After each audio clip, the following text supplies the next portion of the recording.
one being penalized is the guys that are spending more money than we're making to make a dog. Well, I will tell you, I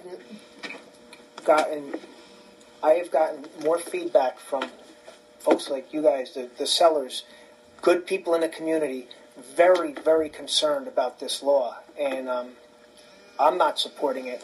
And just, I'd just like to say, Legislator Ronk, I mean, I appreciate, you bring a lot of good laws forward and resolutions, but in this case, I know the executive office promoted this law. They did. Got 3 legislators. Well, 2, and then Ken signed on afterwards. But my suggestion is in the future, what we should do is say, great, let's now go out to reach out to the stakeholders in the community to sit down and make this law better. Well, because you know what? Honestly, I've read the law. The original law is extremely poorly written, not well thought out. I don't agree with that. Well, you know what? There's going to be a lot of changes to it. So that doesn't mean something's poorly written.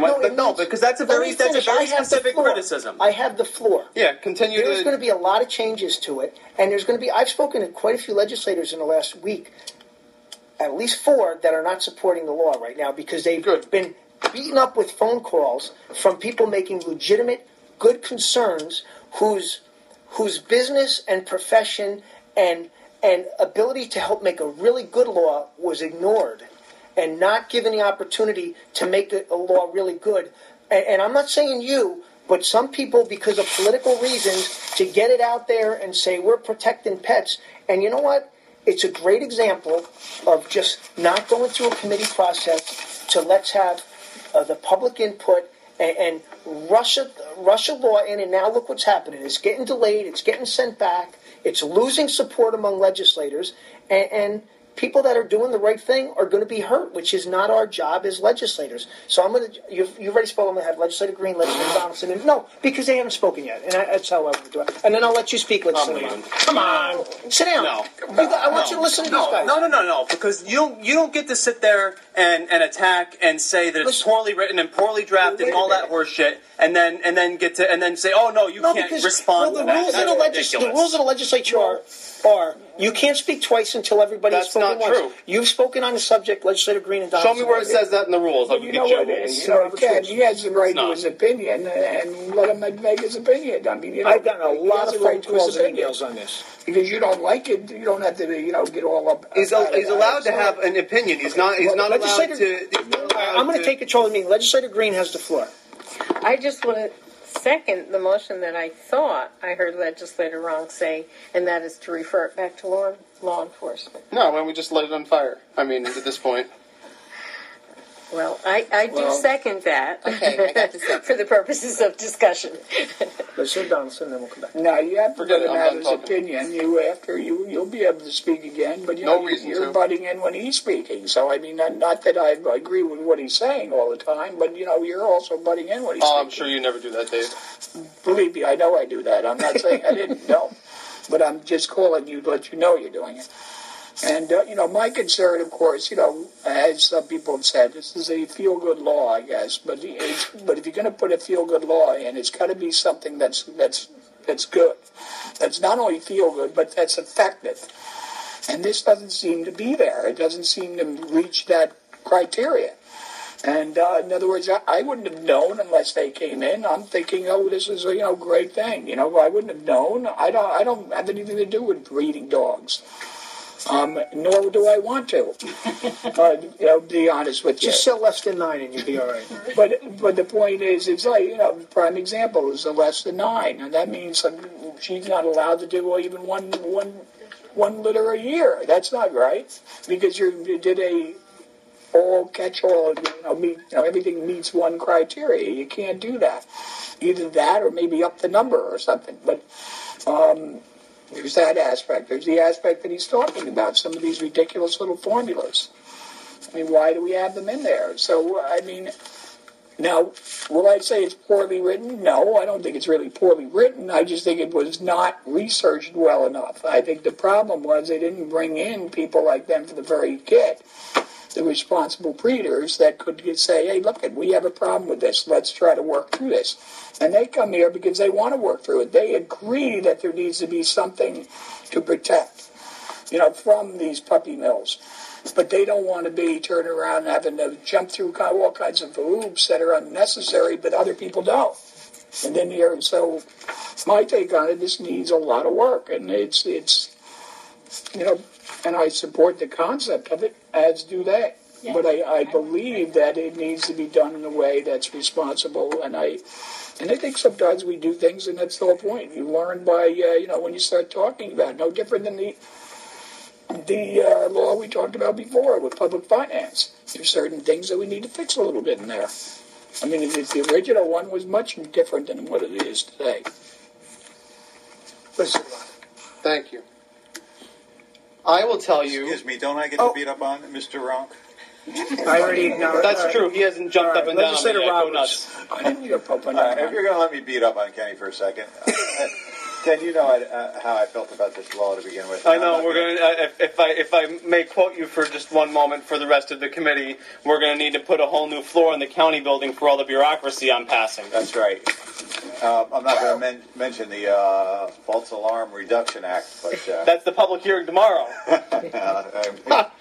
I'll be here for that. But anyway, I'm not going to criticize you for not doing your research. I believe you have. It's probably as written as good as any law that's unnecessary I've ever seen. But I like that. That's pretty good. I like that too. That's pretty good. I told you, we don't need any more regulations in the county. Especially the county should not be regulating pets. You guys know what you're doing, And after hearing you guys speak and your knowledge of what you have to do, I don't think we should send it back to law enforcement. I think we should just kill it, let it die right now, and then, adios to this law and enough, and let's move on. I'm all right with that. No, really? May I speak now? Sure. Now that everyone's gotten a chance? Absolutely. Unless Fawn, you haven't, beat. You just want to beat on it. No, they've been awesome. I actually, I really appreciate your comments and the things that you've brought to the table. I don't always agree with all of them.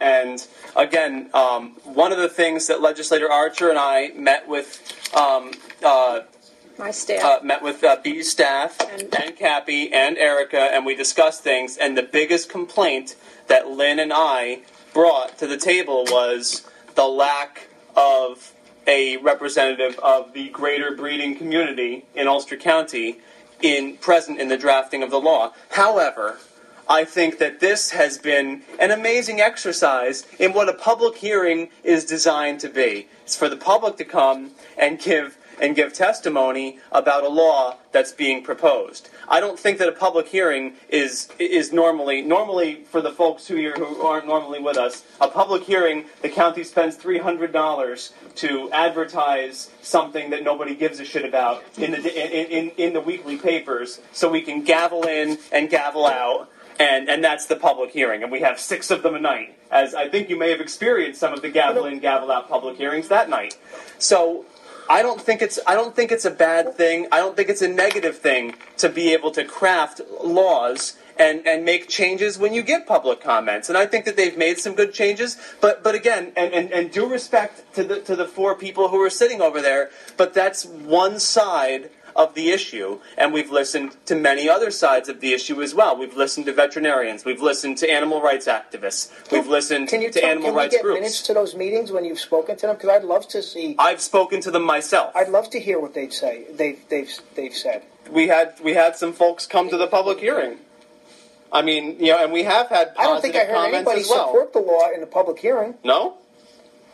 Maybe I'm mistaken. Not many. No, there was a lot of people that supported it. They talked about puppy mills. I don't think the average person some of the people that supported it didn't read the law. Didn't read it. They had no idea. Because what they were saying was excluded from the law. Well, I spoke to her afterwards because I felt like she got up and she said, well, this wouldn't impact responsible breeders, and it certainly would impact me. And she said, oh, I didn't read that law. I came for the abuse law, but I just said, which I think a lot of people did, because the abuse law, people, you feel bad. And it's wonderful to want to do something. I appreciate that you're so passionate about it and you want to do something But this law is just such overreach, and it's. And I don't necessarily agree with you on that, but I understand. I respect the fact that you've come out and talked about it, and I respect your point of view on it. And Okay, wait, note the summons next. Okay. And then you. If you would like to pass a law, I believe there are times when there are problems, they need to be addressed. And I think, in partnership, I think we could make a law that recognizes the other side of the problem and recognizes this side of the problem. There is a middle ground here. I said a month ago, I don't think the middle ground is hard to find. And I really think if you want a law, you can have a law. I just don't think this is it.